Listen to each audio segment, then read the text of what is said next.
said, look, I am about to die. So what is this birthright to me? Esau was hungry. Now he's saying, I'm about to die. Really, Esau? You're hungry. You're not dying, but I'm about to die. Getting that stew to him was worth his birthright. Wow. Getting that stew was worth a double portion. Really? You're willing to sell your birthright, the double portion, for stew? Wow. Let me put it in perspective. That's like you had a $200,000 Lamborghini, and you drove up to me, and I'm making a stew. Well, let's just say I'm making tomato basil soup, the best you ever had in your life. You get out of your Lamborghini, and you come over and say, man, I am starving. You know we do it. We're not really what we say. I'm starving. Can I have some of your tomato basil soup? And I say, absolutely. I want to trade you. I'm going to trade you this bowl of soup for your Lamborghini. And then you say, yes. That's how crazy this is. Yeah. It's even crazier than that. I had a friend, when we were small, we were about 7, 8 years old, we were hanging out together. And my friend had a quarter. It was messed up, dirty, ugly, but it was a quarter. And this guy who was older than us, he had a shiny dime, and he was rubbing the dime, and he tells my friend, see this dime? And he looked right at him. He looked at it. And when he looked right at his eye, he realized my friend liked the shininess of the dime. So he tells him, I'll trade you this shiny dime for that dirty, ugly quarter. And my friend says, okay, so what are you doing? A quarter's worth more than a dime. He says, that's okay. I like the shiny stuff. That's what gets us in trouble. We don't like the valuable stuff. We like the shiny stuff better. Come on. That's how the devil gets in your life, because he shines his shiny stuff and we fall for it. We need to do the things and go after things that are valuable. The Word is valuable. But we'll trade the Word in for something tangible. Like the devil will he'll put shine on a car and we'll go, okay, I won't go to church. I'm going to work overtime and overtime so I can get this car. Oh, come on, somebody. What am I talking about? It's getting quiet in this Presbyterian house. But Jacob said, sell me your birthright as of this day. Wow. Jacob doesn't want to waste time, so he goes right for the jugular. Think about that. He goes straight for the birthright. The birthright was a double portion for the first one born of anything the parents were giving. So whatever was going to be handed out, inheritance, whatever it was, the firstborn got double portion. Yep. Right. And Esau was willing to sell that. So the birthright is a huge thing. Verse 32. And Esau said, look, I'm about to die, so what is this birthright to me? 33. Then Jacob said, swear to me this day. So he swore to him and sold his birthright to Jacob. Now, this really blows me away because he's selling his double portion for stew. Come on. For a bowl of stew. Esau lives up to his name, empty, wasteland, barren. Because he can't even think straight. That's right. He's Come making on, foolish Pastor. decisions. Verse 34. And Jacob gave Esau bread and stew of lentils. Then he ate, drank, and arose and went his way. Then Esau despised his birthright. Esau walked away from his birthright for stew. Think about that. Let that settle in. For stew. How crazy is that? Genesis chapter 27. Go there, please. Let me know when you're there. Where?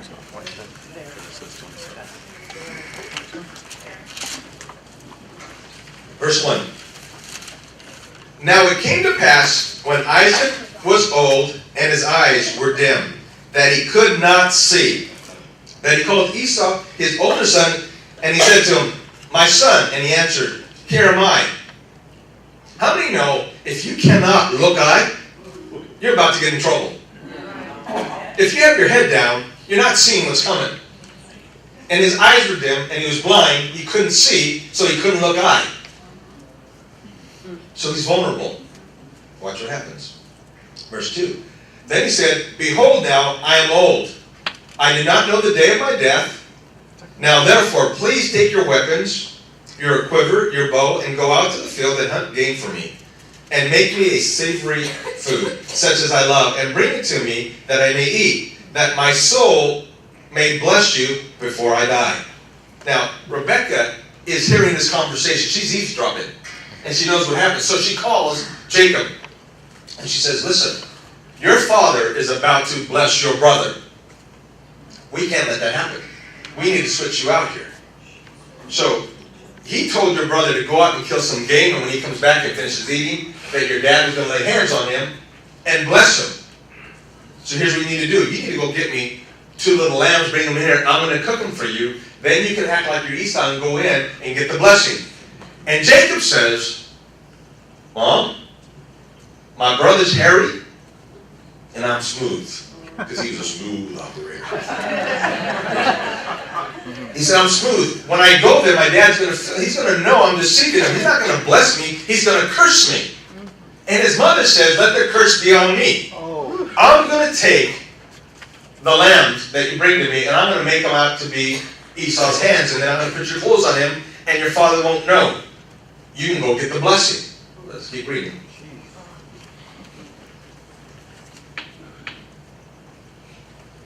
Oh, well, here's the funny thing to me, though. The boys apparently were still living at home. Jacob, at least we know for sure, was living at home. Esau probably, even though he had 2 wives, but Jacob was living at home. Now, every time I read this story and I heard it preached, I always thought they were like 16, 17-year-old. Because those days they got married early and everything. But 16, 17 years old, and maybe 20 stretching it. You know how old Jacob was? Jacob was 77 years old. Wow. Come on, Pastor. 77 years old. And he's still living at Mama's house. Ladies, go marry a man who's 70 years old, 77 years old, and still living with Mama. But Jacob is still living with his mother. Now, remember I told you earlier that their body grew, but their brains and maturity hadn't? That's why. Still living with Mama. Now, I understand when a man lives with his mama because she's not feeling good. But if you're 77 years old and she's doing great,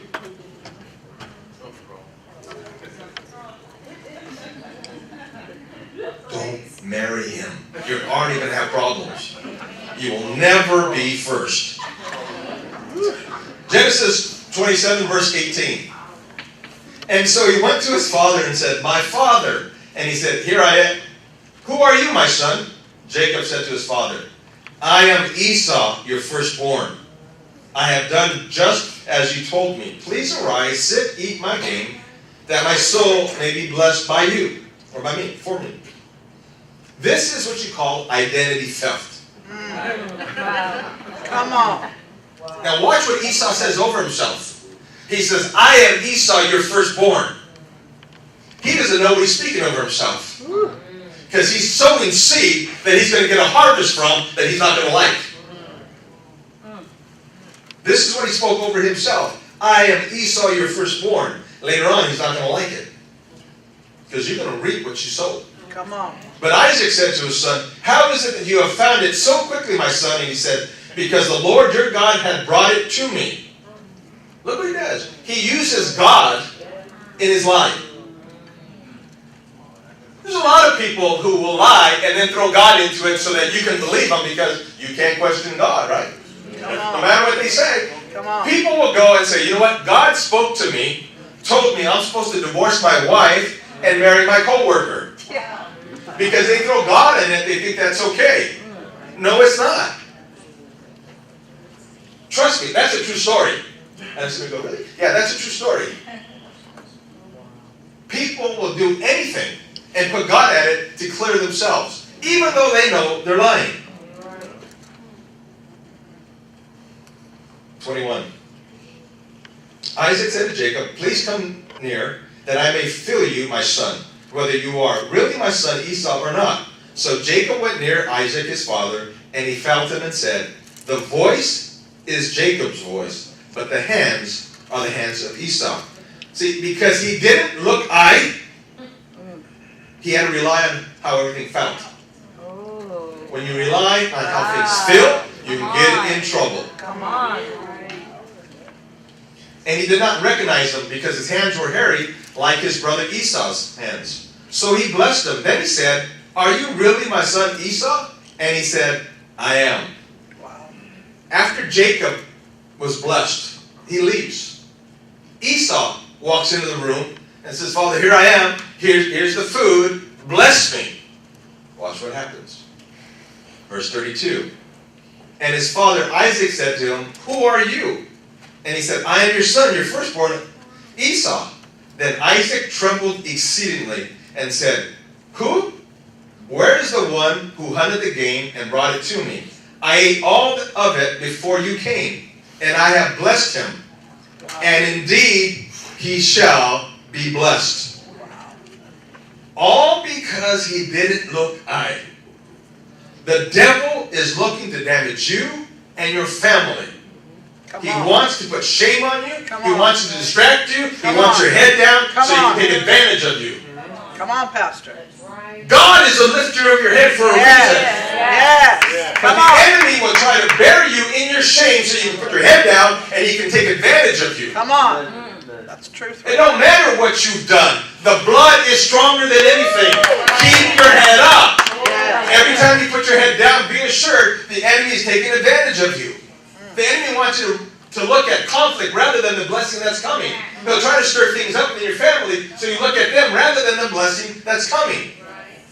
Verse 34, and when Esau heard the words of his father, he cried with an exceedingly great and bitter cry, and said to his father, "Bless me, me also my father." But he said, "Your brother came with deceit and has taken away your blessing." And Esau said, "Is he not rightly named Jacob?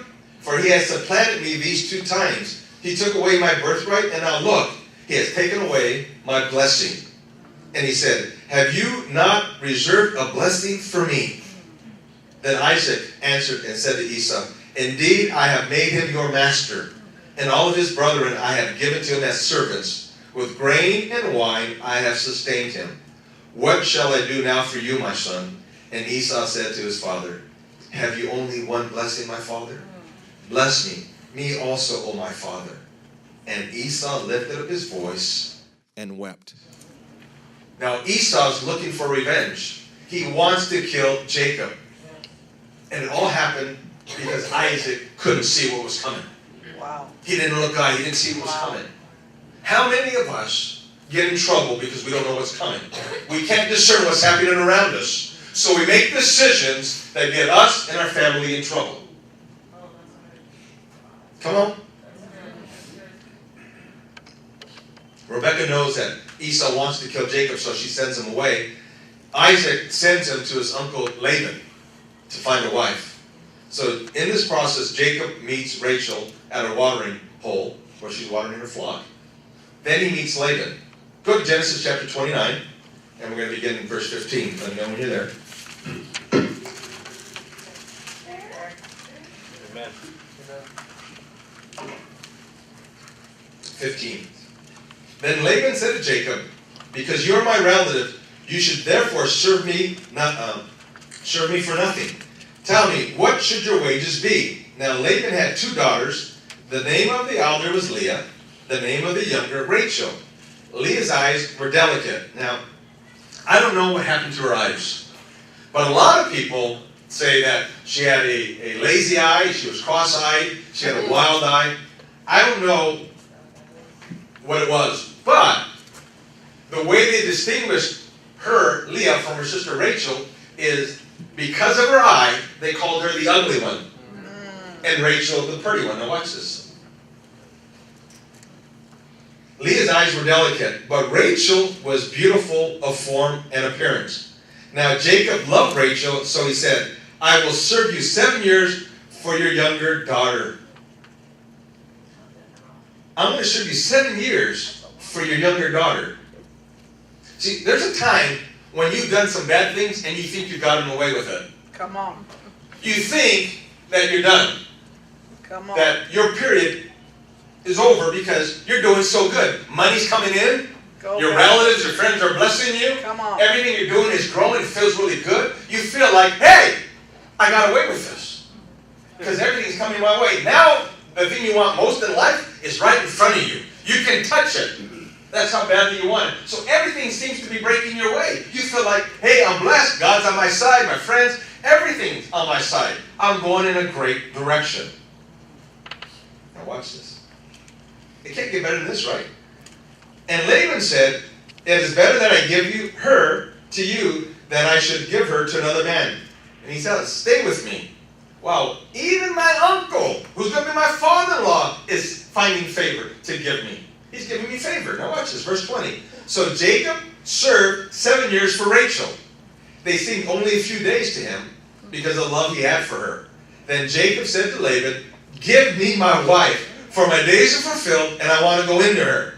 He wants to consummate the marriage, like now. Verse 20. And Laban gathered together all the men at the place of a feast. And now it came to pass, God bless you, now it came to pass in the evening that he took Leah, his daughter, and brought her to Jacob, and he went into her. Now watch this. How does Jacob not know that Rachel is not there? That it's Leah he's laying with. How does he not know that? Well, there's a lot of reasons, because the feast was 7 days, and she was veiled. Guess what? He could have been drunk out of his mind. Right? He could have, and they do, they have a pitch dark room when they go in. So he couldn't look eye. He couldn't look eye. So he couldn't tell. What do you think? If you can't look eye, you can get in trouble. So it goes in there. And here's the other thing. A lot of the Jewish scholars believe that Rachel and Leah were twins. Oh. The only distinction was she had bad eyes. Wow. A lazy eye.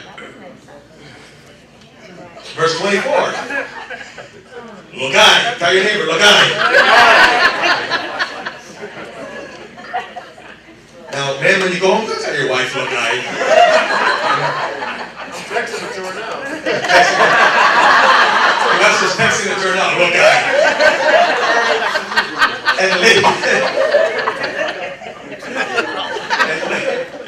And Laban gave his maid Zilpah to his daughter, Leah, as a maid. So it came to pass in the morning that, behold, it was Leah, and Princess Leia, it was Leah. But Jacob gets around, man, he goes through every galaxy. And he said it was Laban. What is this that you have done to me? Was it not Rachel that I served you? Why did you deceive me? You need to be real careful about who you deceive. Because when you think you've gotten away with it, Come on. the day is coming. The day of your reckoning is coming. Yep. You're not going to sow something and think God's just going to let it go by the wayside. Because the day's coming when you think you're getting away with it, but the next morning you're going to wake up with Leah. You're going to wake up with Leah. Right. Now here's the thing. Leah was considered the ugly one. I'm not making fun of her. Leah was considered the ugly one because of her eyes. If you really look at this, and what God is saying in all this, Come on. is that Leah is considered the ugly one. Jacob had to deal with his ugly self first. God was telling him, you're going to go to bed with your ugly self, and you're going to wake up with your ugly self. You're going to have to deal with yourself. One day's coming, you're going to have to look in the mirror, on. Jacob. Right. Come You're going to have to look eye and realize you're a deceiver. You're a liar. And you're going to have to deal with that. So he wakes up with his ugly self. He wakes up with Leah. Then he's wondering, what happened? Well, you sold all this junk. Yeah. And those 7 years had passed, no matter how many years. And someday you're going to have a reckoning. Yeah. You're not going to get away with it. You can celebrate and say, see, I did this. Look at me. God's blessing me. So what I did was good. No, the story ain't over yet. Wait a few years, because you're going to be crying up, hey, why is Leah here? Why is Leah here? Why did I wake up with Leah? what you sowed. Remember he said, I'm the firstborn? She's the firstborn. Remember he said, I am Esau, your firstborn. Come on. And he ends up with Laban's firstborn. Now he don't like it. How you like me now?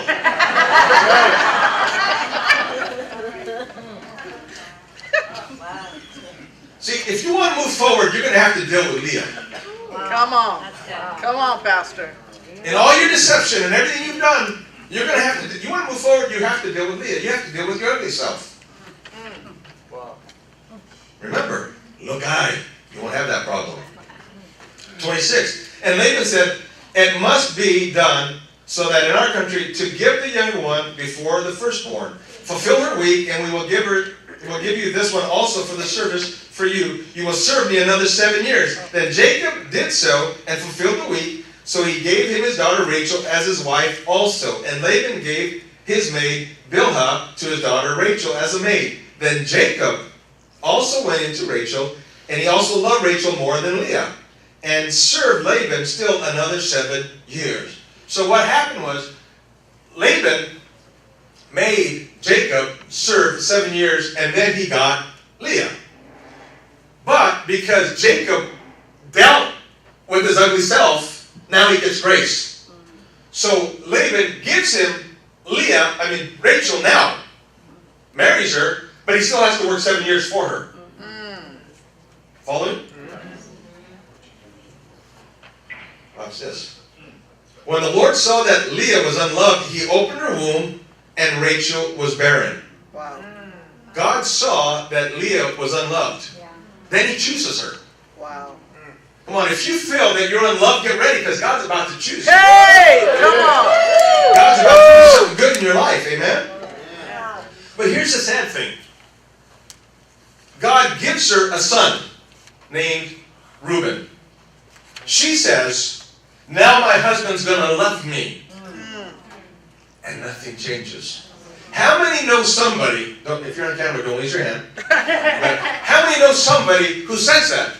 My boyfriend or my husband is going to give me a child. Now he's really going to love me. And it doesn't happen.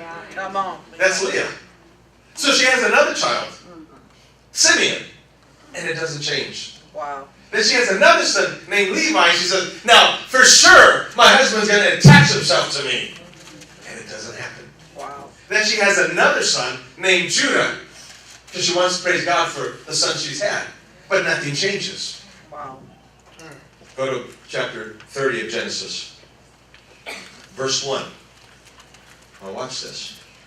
When Rachel saw she bore Jacob no children, Rachel envied her sister, and said to Jacob, give me children or else I'll die.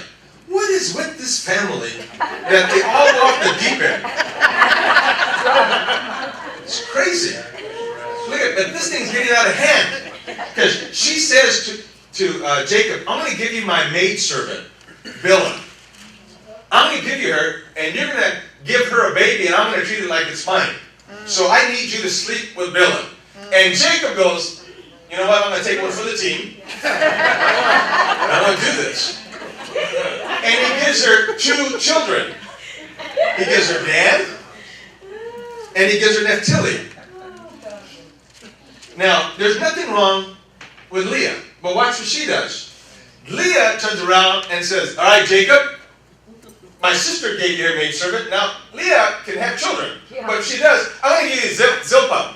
So you have to sleep with her too, because you need to give me children out of her, just like my sister. So you need to do that. And Jacob goes, you know what? I'm going to take another one for the team, and let's do it. He gives her 2 children. Now she has 2 children. Watch this. She has Gad and Asher. Wow. Then another thing happens, and then Leah says, you know what? I'm going to have children again. And so she has 2 children. And their names are Issachar and Zebulun. Now watch this. Then she has a daughter named Dinah. So this is where all the children of the 12 tribes of Israel came out of this stuff. Right. They came out of everywhere. I mean, this is wild. All because somebody didn't look high. But here's the crazy thing. Here's the crazy thing. Leah wanted to have what Rachel had, Yep. a husband who loved her. But Rachel wanted to have what Leah had, children. Both of them are messed up. Rachel is beautiful, but she's empty on the inside. Wow. And nobody can fix that but God. That's right. But watch how gracious God is. Watch this. Verse 22. Then God remembered Rachel. See, you may think that God has forgotten you, but you have one of these in your life. Then God remembered you. Wow. There's a remembering of you in your life story. Yes. Get ready because it's coming. If God hasn't remembered you yet, He's going to remember you soon. It's coming. Don't give up. Don't lose heart. Because all these years passed, and God remembered Rachel. God listened to her and opened her womb. And she conceived and bore a son and said, God has taken away my reproach. So she called his name Joseph. And said, the Lord shall add me another son. And Rachel's other son's name was Benjamin. Now, what Leah didn't understand was that God had really blessed her. Because two of the sons were huge. Because they had an impact on Israel and the world. Levi is where the priesthood came out of. Yes. For all of Israel. Yes. And Judah is the tribe, the Messiah, the Savior of the world came out of. Wow. God had blessed her, even though she didn't know it. God had put her son in his line. How powerful is that? Now remember, look, you're going to miss something here. Right? We're going to end right here. Exodus chapter 3. Go there, please. We're going to end right here. If you look, have your head up, the devil can't deceive you. You know what's coming. You have to blind yourself to know what's not coming. You have to look, Keep your head up. Don't let them put shame on you that you put your head down. Because how many know God redeems people? Exodus 3, 14 and 15 says this. And God said to Moses, I am who I am. And he said, thus you shall say to the children of Israel, I am has sent me to you. Moreover, God said to Moses, thus you shall say to the children of Israel, the Lord God of your fathers, the God of Abraham, the God of Isaac, and the God of Jacob has sent me to you. This is the name forever. This is my memorial to all generations. Now notice this, that God said to the children of Israel, I am the God of Abraham, the God of Isaac. And you think he would say the God of Israel, but he doesn't. He said, I am the God of Abraham, the God of Isaac, and the God of Jacob. Why? Because he wants you to know, I'm the God over your good days, and I'm God over you on your bad days. You have to understand that God loves you. Though he can change your name, he doesn't change who you are. He still loves you. In the mess you're in, he still loves you. He's the God on your good days, and he's God on your bad days. He's still God Almighty. So don't bury your head in shame. Because that's what the enemy will try to do to you. Bury your head in shame. Because he wants you to do this. And God has to do this. No, look high. Always look high. Because the enemy gets your head down, he's going to wreak havoc on your life. This time and this season, you can't afford to do that. There's a lot of things going on in this nation around the world this time. Yes. That you cannot bow your head down and think about, oh, woe is me. Keep your eyes up because things are coming. Amen. Good things are coming and you need to catch them, and bad things, you need to avoid them. Good word. You got to look people in the eye. Yep. What's with them? Do they really love God, or are they just pretending to love God? Because we're coming to the day where you can't be walking around with somebody who doesn't love God. And what I mean by that is hanging out in their area. You need to walk where you're supposed to walk and get there. Good word. Amen. Thank you, Justin. All right.